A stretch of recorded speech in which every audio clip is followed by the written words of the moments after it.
Welcome to Satsang. Hello, Vishrant. Can you please talk about psychedelics and other drugs in spiritual growth?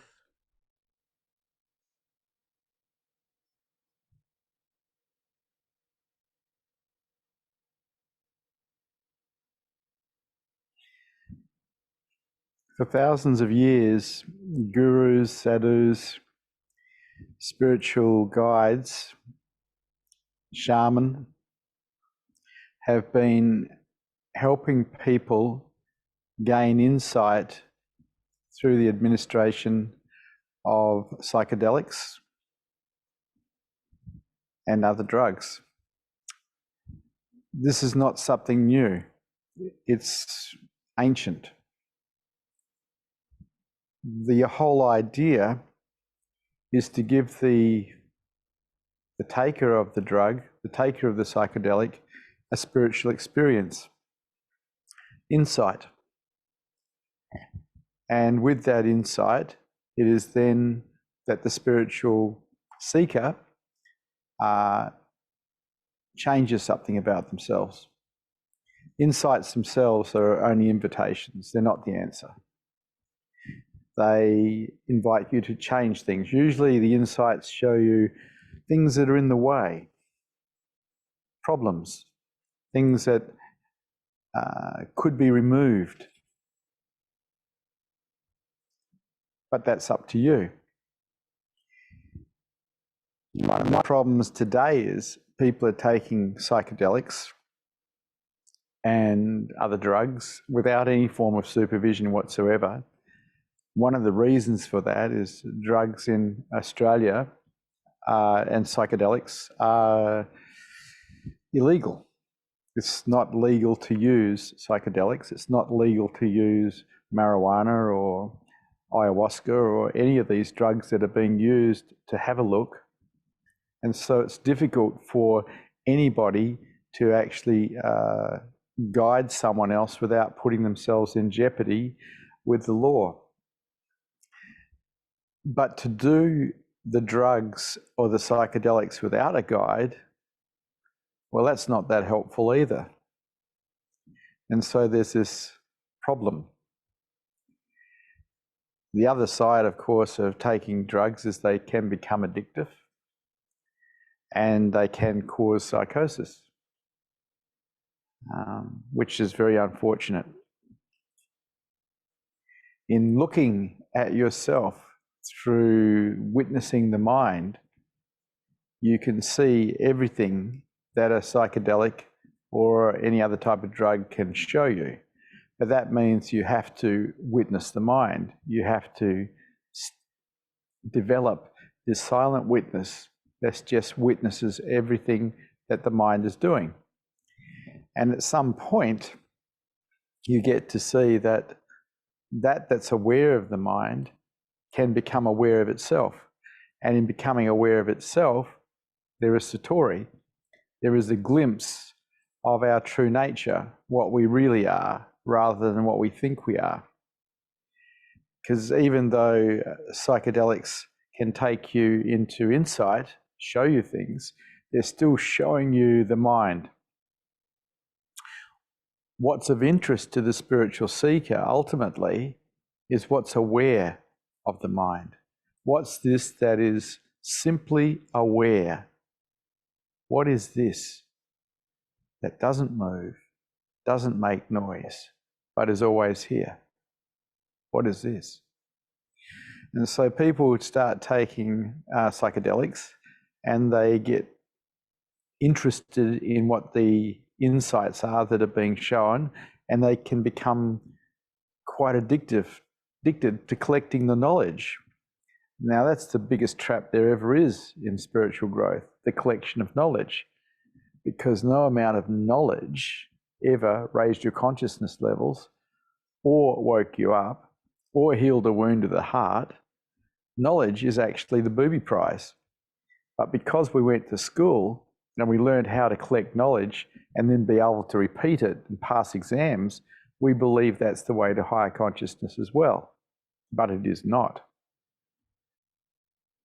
You witness the mind and you remove the obstacles that are in the way of higher consciousness. That's how you raise your consciousness levels. And so psychedelics, been around forever.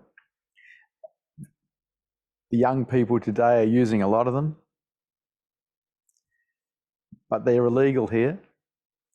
On that note, it's like I visited Portugal a few years ago. They've legalized drugs. They've made the model a medical model. If you have problems with drugs, it's a medical problem. It's not a criminal problem. In other words, they've decriminalized drugs, which is a great way to go. Because really, people who get addicted to drugs, people who have problems with drugs, people who develop psychosis from taking drugs, these are medical problems and should be treated as such, in my opinion. But once again, that's just an opinion. Everybody has different opinions. And so it's up to the world what it does with the drugs in different places, what you can and you can't do. As far as taking psychedelics is concerned in Australia, taking them without a guide, I would say, is not a smart thing to do, not really. An immature mind isn't going to be able to deal with what they see, not well. They might think they can. Then they get addicted to the consciousness shifts. Another addiction, another way of escaping reality, rather than just witnessing the mind and seeing what the mind is doing. In witnessing the mind, wow, you see so much. But most people get caught in the dream of the mind, the story of the mind, the la-la of the mind. Just remain the witness, like you're watching someone else's mind. It'll show itself to you.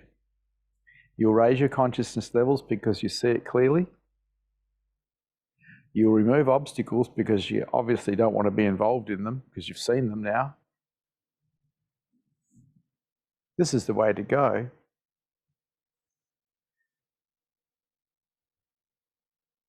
It's up to you.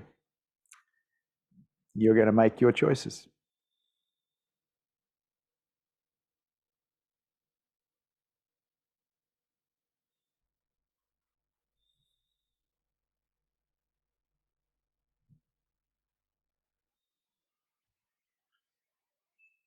Hello, Vishrant. I have a question. Would you support seekers in taking drugs if they are legal? There's a caveat, if they were legal. I don't know. I don't know if I'd do that. I trained as a counsellor, and I trained as an addictions counsellor with the Drug and Alcohol Authority of West Australia, and I worked as an addictions counsellor for about 6 years. And I saw so many lives ruined by alcoholism and by drug taking, whether it was marijuana, or which people say is harmless. Well, for some people it's not. Or speed, methamphetamine, heroin, ecstasy. Addiction's addiction. People use things to get away from reality. I saw so much damage done to families, done to children. After having those experiences in my life, I don't know whether I could support drug taking at all. I have some opinions about the legalization of drugs. I think it should be made a medical model rather than a criminal model, but that is just my opinion. It seems to have worked well in the countries that have done it. As to my assisting people with drugs, the Buddha field, the energy field, is a drug. It expands your mind. It brings peace. I became addicted to that. I became addicted to the Buddha field around Osho Rajneesh and my other Advaita Vedanta teachers. I loved it. I loved how it expanded my mind. I loved how it quietened my mind. allowed me to see my mind more clearly, gave me clarity. So in a way, I became a bit of a junkie for the Buddha field around gurus who are awake.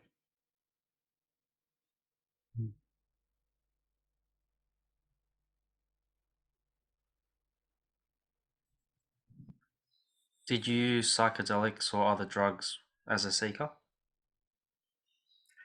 Yes, I did. After my first Satori's in 1987, I got a bit desperate because I couldn't find the same space again by myself.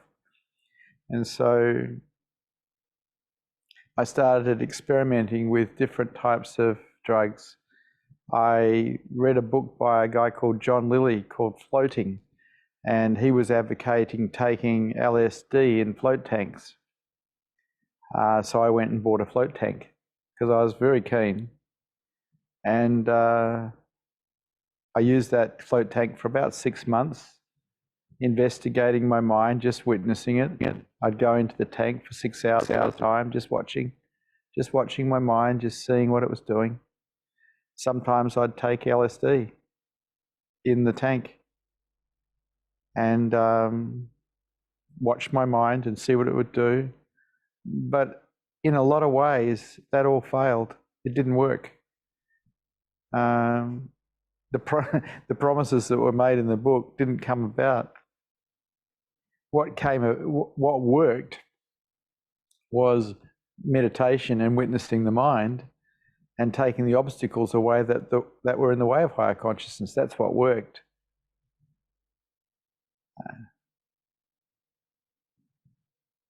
And I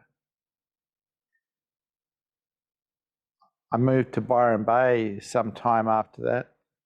And in Byron Bay, the mushrooms, the magic mushrooms, grow in the fields. And I ran into a group of people who were picking them and using them, and I tried those. And once again, they showed me things, and there is a but, they didn't take me to that place of enlightenment. They didn't take me to Satori. They just showed me things. They became a form of information, a form of knowledge collection. And so eventually that was discounted as well because it wasn't taking me where I wanted to go, which was to my own true self, to beingness. They were just keeping me in a way in my mind, showing me things, but still in my mind rather than beyond my mind. That's aware of the mind becomes aware of itself. That's beyond the mind. That was my interest. My interest was enlightenment.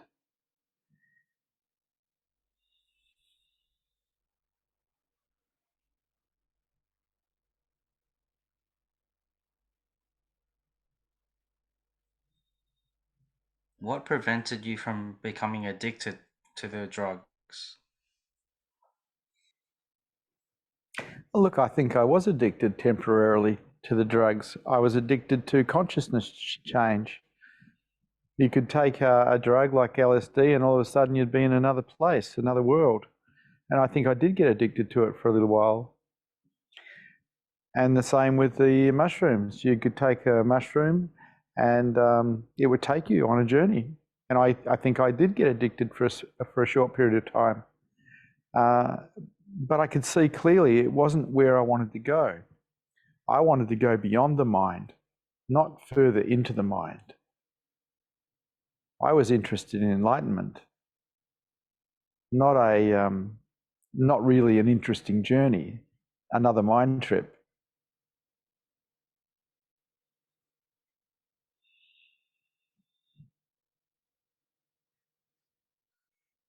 Was psychedelics a backward step towards your enlightenment?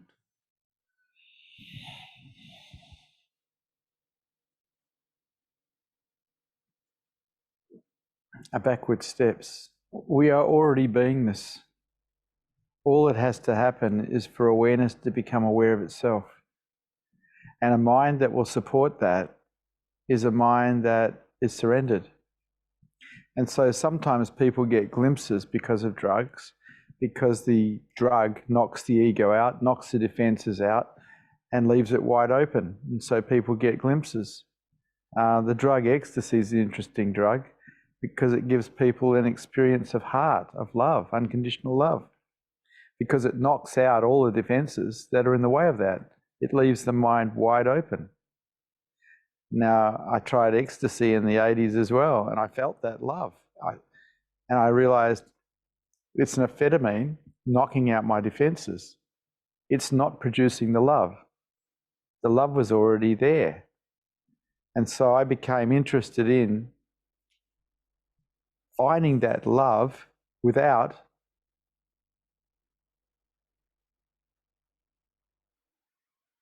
taking drugs. And so I started taking all my defenses down. I started opening up, consciously opening up. And then I started experiencing unconditional love in that openness without drugs.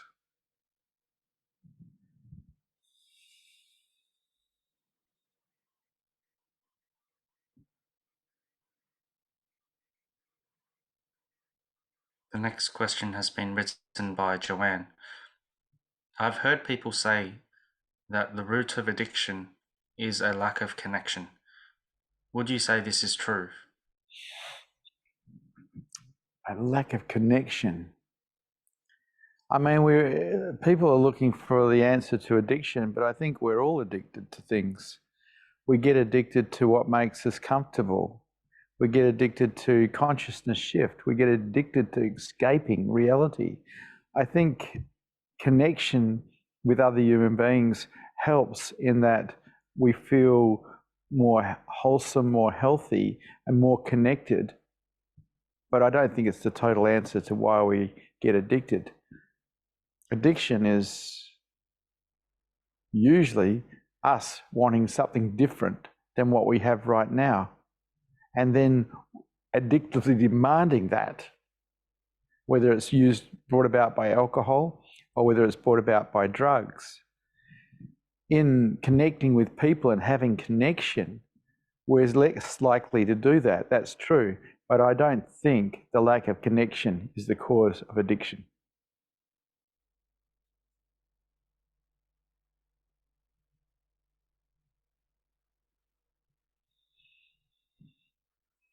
Is the experience of awakening similar to the experience we can have while taking drugs, or is it different?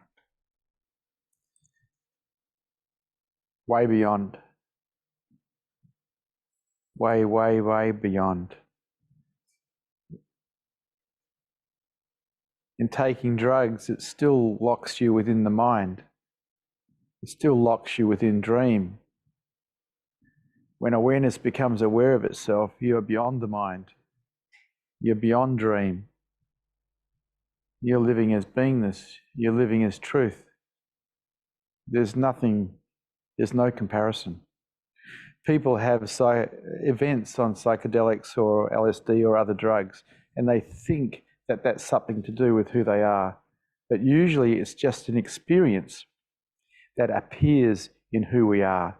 And they make the mistake of thinking the experience has something to do with who they are. No, that's aware of this experience is who we are. The pure awareness that is always here.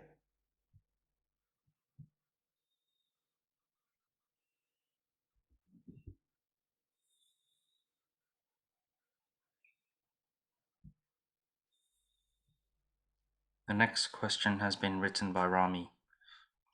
I read or listened that you spent time with various masters in India.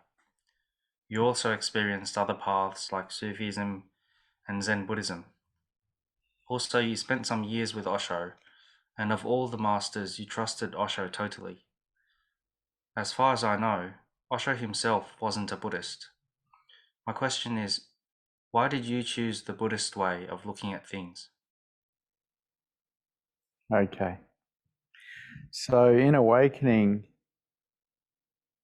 there's nothing. There is no religion. There is no vehicle for higher conscious. There is just nothing. And so people started to come and sit with me. because they could feel the presence. And I realized that I needed a vehicle to help these people get free. And for the first 10 years of teaching, I used Advaita Vedanta methodology, teaching self-inquiry as a way to superconsciousness.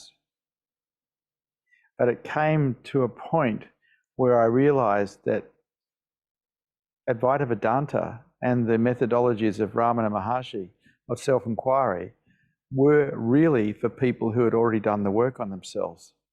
It wasn't for beginners. Even Ramana stated this. And that what needed to happen was people's minds needed to be prepared for what they might find. And so I looked around at the different vehicles that were available because I didn't feel like creating another vehicle. And I looked at Buddhism, I looked at Zen Buddhism, I looked at Taoism, because I love Taoism, and I realized that the Buddha sat under a Bodhi tree and he didn't do anything. He just surrendered unconditionally, which is a non-doing, and woke up. And this is a great model for awakening. To sit under a Bodhi tree and do nothing and wake up means he mastered his mind and he surrendered unconditionally. And he put forward 4 noble truths towards enlightenment, which I agreed with. The first being that life is dissatisfying, or dukkha. The second is this dissatisfaction or suffering is caused by desires and attachments. Absolutely correct. The third noble truth is there can be an end to this suffering. And the fourth noble truth, an eightfold path, which is a vehicle out of the mind into truth. And he had already created this vehicle, and it was a good vehicle. It was being used by a large percentage of the Eastern world, and so I decided to take it on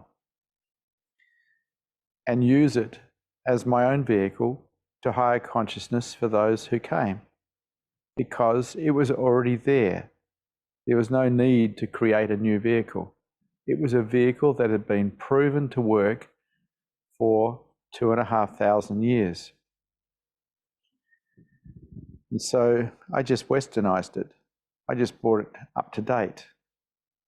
So today I teach Buddhism, but I teach a Western form of Buddhism, which is really just a way of life towards enlightenment.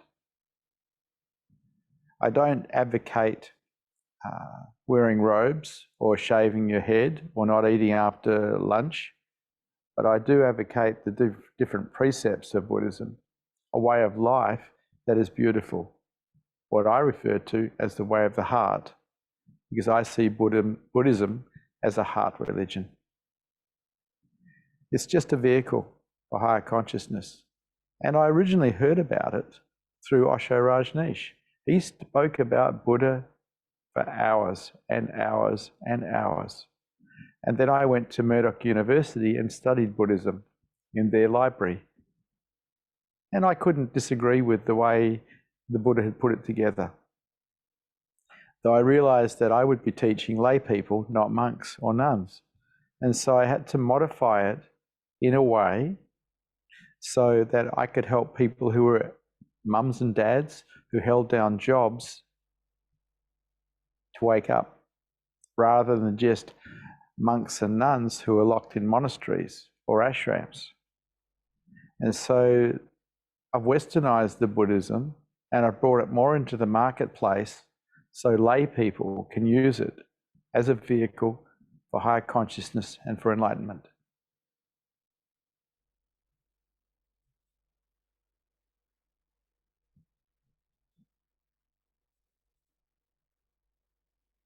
The next question has been written by a viewer.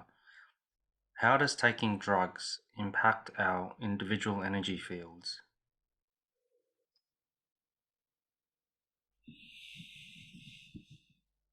Yeah, it can be very detrimental. You can blow holes in your aura. You want to be very careful taking drugs that blow holes in your aura. They can cause psychosis. This is why I can't really say, go ahead and take drugs, because I know the dangers of them. I've seen them firsthand. I've seen friends who have taken drugs have psychotic events, and we're talking had psychotic events 40 years ago and are still psychotic. And so I can't really advocate the use of drugs. I was asked to talk about the subject because I know that they've been used for thousands of years. I also know that I tried them and I know what results I got. They didn't take me beyond the mind, but they did show me things. But I saw so many unstable people over the years who had taken drugs and had lost the plot as a result, to the heartbreak of their families. So I can't really advocate the use of drugs. But I can't stop people from taking them either. So it's up to you. If you're going to use anything like that, use it responsibly. I do not think that they should be used for partying. They can offer insight, but that's up to you. There are risks. First of all, it's against the law, but also then there's risks to your own psyche. I've seen basically stable people become very unstable. And, oh, there we go. Hello. It looks like we dropped out, eh? Something interfered with the signal? Before you dropped out, you were talking about knowing people who were stable becoming unstable after they took drugs. Yeah, very sad. Very sad for them and their families. But it's what is. That's one of the risks of taking drugs, that you can lose the plot. Not trying to scaremonger, I just have seen it with my own friends personally. And as an addictions counsellor, I saw a lot of it. It's my reality.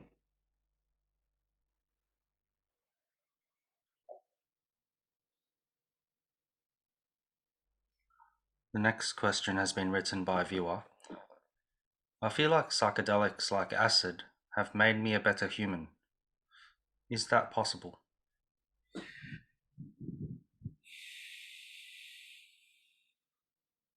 Look, anything's possible. I can't answer that question. Some of the insights that you get from taking drugs, if you actually act on the insight, they can make you a better human being. There's no doubt about that.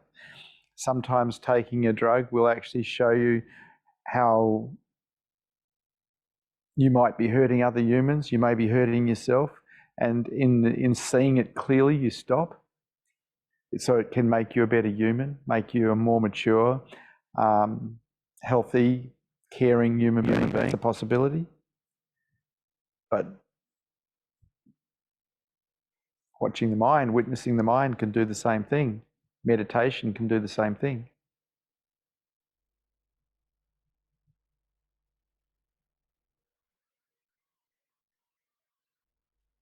The next question is as follows. Are the visuals on LSD more real or more dream compared to regular consciousness?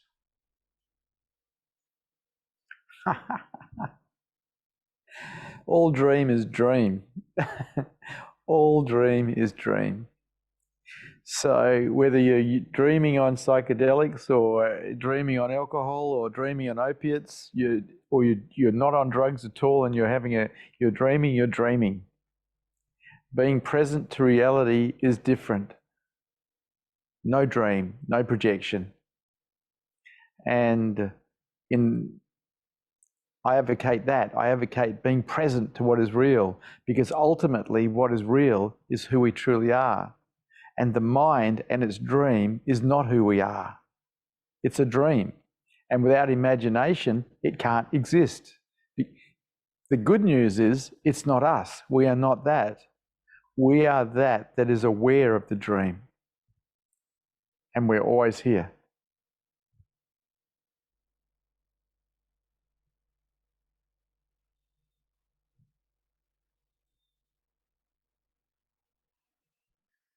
The next question: is there a meaning to the hallucinations on psychedelics? I've seen some really insane visuals that relate to the Aztecs.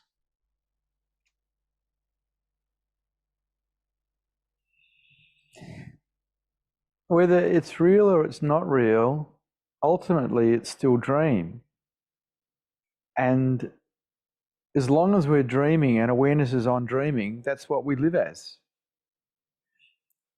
If you're interested in knowing who you really are, you find that that's aware of the dream. You turn awareness onto itself. That's what you do. Dream, in a lot of ways, is the enemy of truth, because it's dream. Without your imagination, it can't exist, which means it's not real. But then again, if you have a look at the I, without imagination, it can't exist either, which means it's also not real. But that's aware of the I, that's aware of the mind, is real. It is reality. Turn awareness back to itself and find yourself as truth. That's interesting.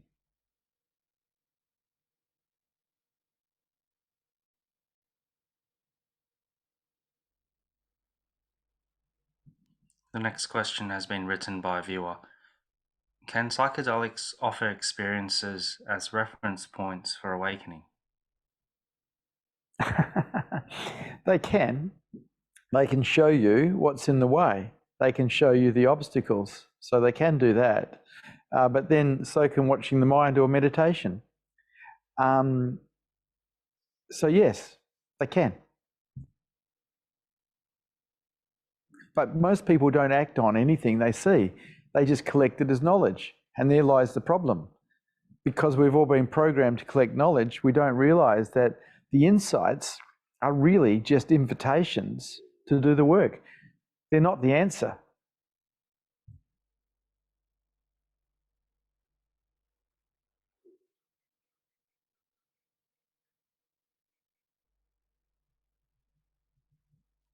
The next question is from a viewer.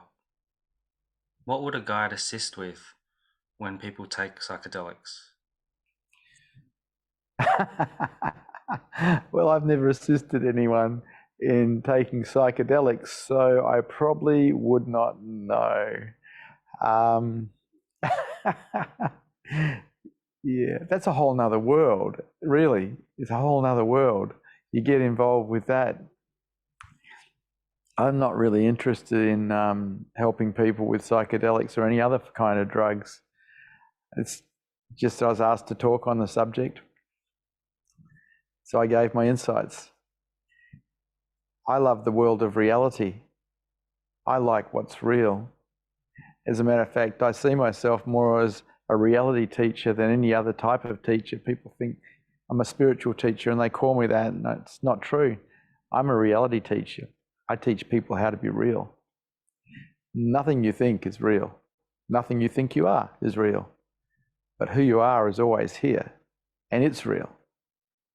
And so I help people turn awareness back to itself so they can find themselves as truth.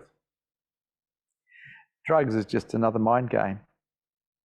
Just keeps you locked in the mind. Insights are great if you act on them, but they're useless if you don't. The collection of knowledge is the booby prize. Up to you. I'm not going to assist anyone in taking drugs. Never. But if you come and sit, you'll find the silence, you'll find the stillness, you'll find the clarity. Your mind will expand. See what you can find then.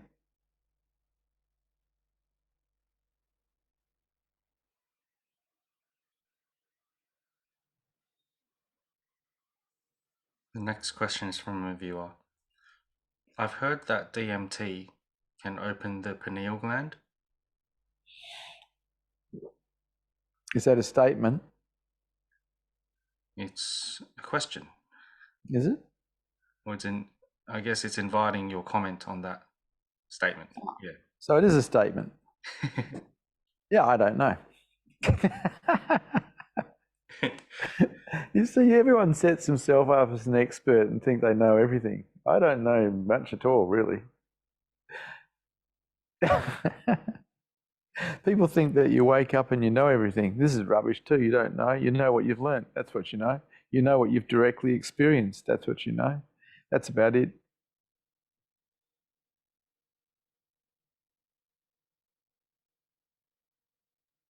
The next question is from Samuel. What is the sound of one hand clapping? Yeah, I love that particular koan. Beautiful Zen koan asking the question, what is the sound of one hand clapping? It's not to be answered with the mind. It's to be experienced.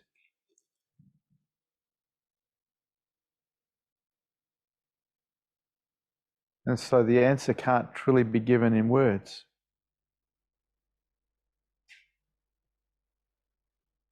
You listen, you watch, you witness, and then it becomes obvious. But to give the answer would be to let the cat out of the bag. I contemplated this particular koan for years. Now I live as that.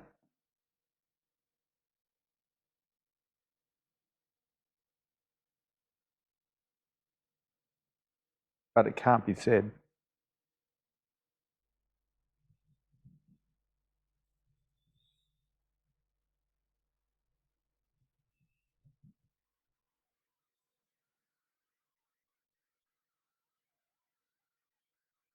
The next question is from a viewer. Because of the clarity psychedelics offer, it seems easier to have a satori on psychedelics. Can you please comment? Yeah. I had psychedelics and I had satoris, and there was nothing in common. People think they have satoris on psychedelics. I doubt it. It is a possibility, but generally speaking, psychedelics take you into a dream state rather than where you get to see things. Whereas a satori is that's aware of the mind or aware of the dream, becoming aware of itself. And that is a very different thing, very different phenomenon. Psychedelics take you into a lot of dream, whereas reality is very different. The knowing is very different. It's still the mind that is registering, but one is real and one is still dream. To be able to discern the difference, you would have to have a genuine satori, awareness being aware of itself. And they range, but they're not dream. They're the background that everything else appears in. They're the background that dream appears in. It's very different.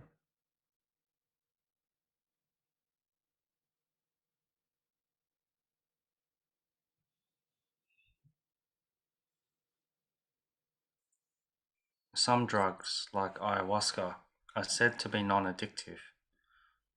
Is this true, and does it make them less dangerous to use for spiritual experiences?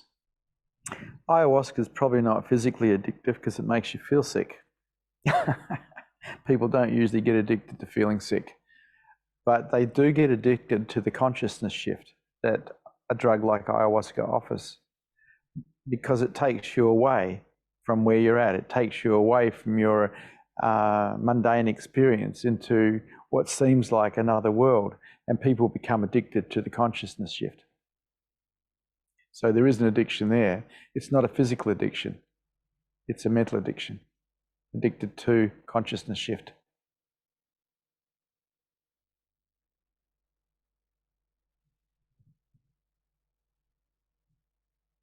The next question is from a viewer. Memories of taking drugs felt a lot better than doing meditation. Is it going to take a while before meditation starts feeling better than taking drugs? Look, I was a meditator. I got into meditation when I was quite young. I loved it. I just loved the present moment. But it wasn't meditation that really took me places. It was being in the presence of my awake teachers and self-inquiry. That's what took me to who I truly was. And so meditation teaches the mind to be aware of what is real. That's all it does, because we went to school and we learned how to live in our heads in dream. Before we went to school, we were pretty much in meditation. We were pretty much present to what is real. But then we lost that because we went to school and learned how to live in our heads. So meditation, or the practice of meditation, is basically reclaiming reality from the dream that we've been lost in as a result of our schooling.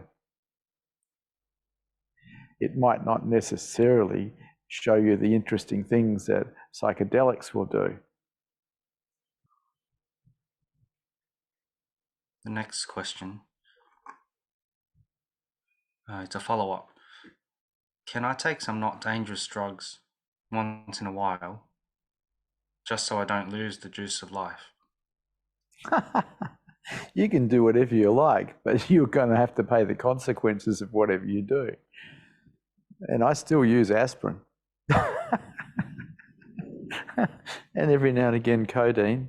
No, not codeine, sorry, paracetamol for headache, if I get one, or a pain in the body. As I've got older, I get more pains. But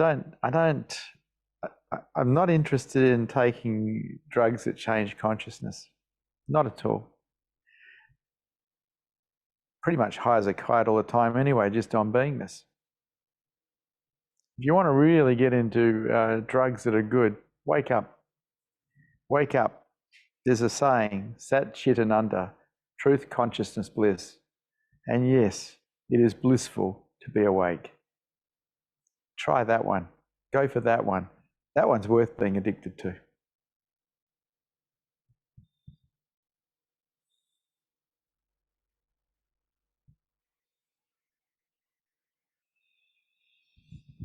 The next question has been written by Rami. What is the difference or similarities between meditation and self-inquiry? Well, there's not really any similarity. Meditation is simply being aware of what is real. And I remember Osho saying that we need to be in meditation all the time. And I didn't understand it when I first heard it. Now I understand it now because my mind went quiet 20 years ago. I'm present here all the time. This is meditation. Being present to what is real is meditation. Self-inquiry, on the other hand, is asking the question, who am I, or what's aware? And that is an attempt to turn awareness back to itself. So maybe a thought arises and the question arises, what's aware? What's aware? An attempt to turn awareness back to itself. And so in a lot of ways, self-inquiry is a kind of a doing, where you're inquiring, who am I? What am I? Or who's aware? Meditation is simply keeping awareness on that's real, whether it's the breath or everything around you or beingness itself. There's the difference.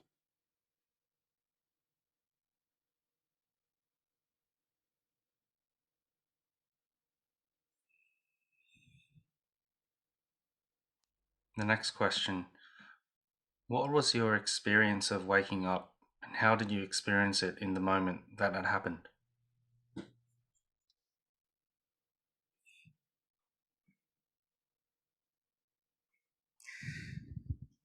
So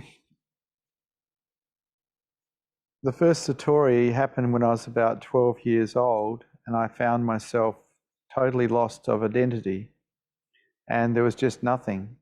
I was playing the role in a play of The Dragon's Tail, and I was on stage, and I found myself as absolutely nothing, with no memory, no understanding of what I was or who I was.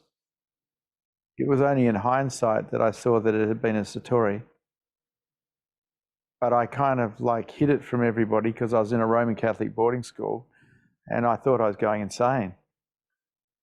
It wasn't until a lot later, much later, I was 33 years old when I had my next satori, so another 21 years.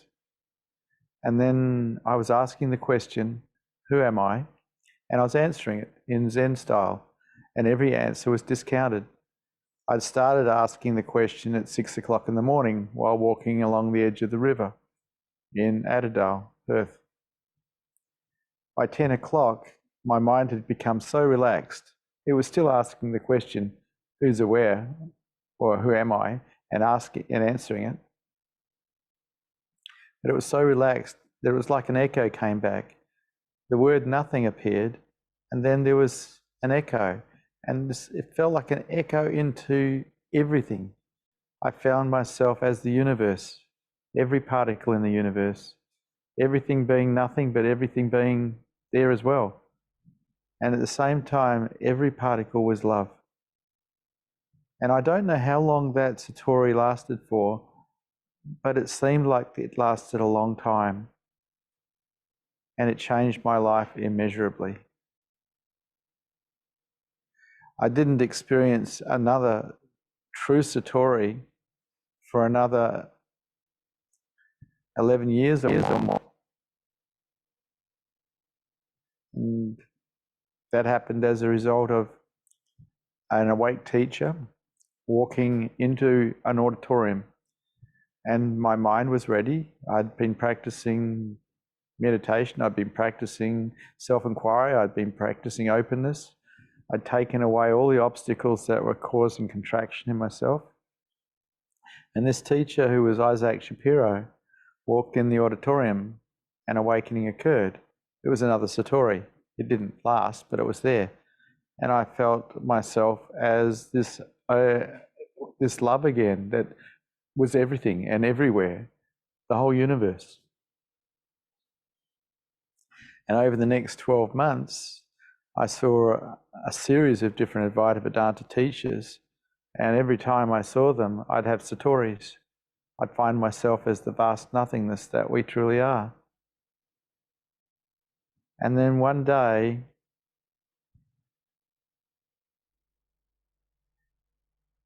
May the 29th, 1999, I realized that the satori that I'd been having while in the presence of the teacher was still there. And then the next day it was still there. There was just nobody here anymore, just space. And it was like a floating feeling, but nobody floating really. An absence, if anything. But at the same time, an experience of being expanded reality. And it has been like that now for 22 years. For the first 6 months after that, I just sat still in a room, big room, stared into space, blissed out to the max. People would come and see me for satsang, but there wasn't much to say. At the time, I was a naturopath psychotherapist. I lost my client base overnight because they'd come along for a session and I'd just look at them, but I wouldn't say anything. There was nothing to say. It was all gone. I was blissed out to the max. So I lost my whole client base overnight, pretty much. But people started coming for satsang. They started coming to sit in the presence because a presence had arisen.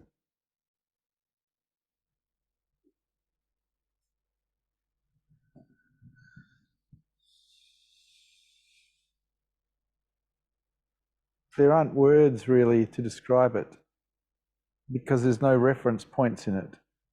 You can describe the ego, you can describe the body, you can describe an event to some degree through reference points that we can understand. But there aren't any reference points to really describe enlightenment because it's such an absence and it's such an everything. There are no reference points. We're way, way, way beyond that. What we truly are is magnificent. The mind is too incapable to even describe it.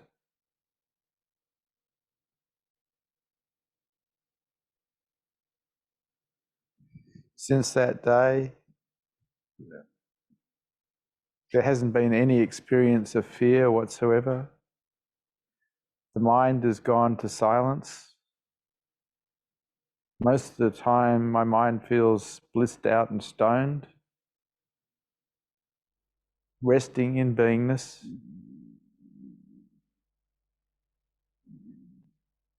Everyone I look at, I love. Everything I look at, I love.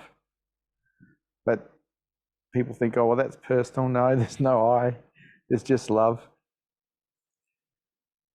What we are, what we truly are, is worth going for. If you want to get addicted to something, get addicted to beingness. If you want to get addicted to something, find yourself as truth. It is just the best. It is just the best. Become a light so others can see. Because this world is lost in dream. Brighten it up a bit. Find your own true nature. Turn awareness on itself, and a Buddha field appears. A field of energy that silences people's minds, brings peace, brings clarity, brings the opportunity for enlightenment. Go for it. Don't hold back. It's the best addiction the mind can have. This mind here is totally devoted to truth. It is totally addicted. It rests in the beauty of beingness.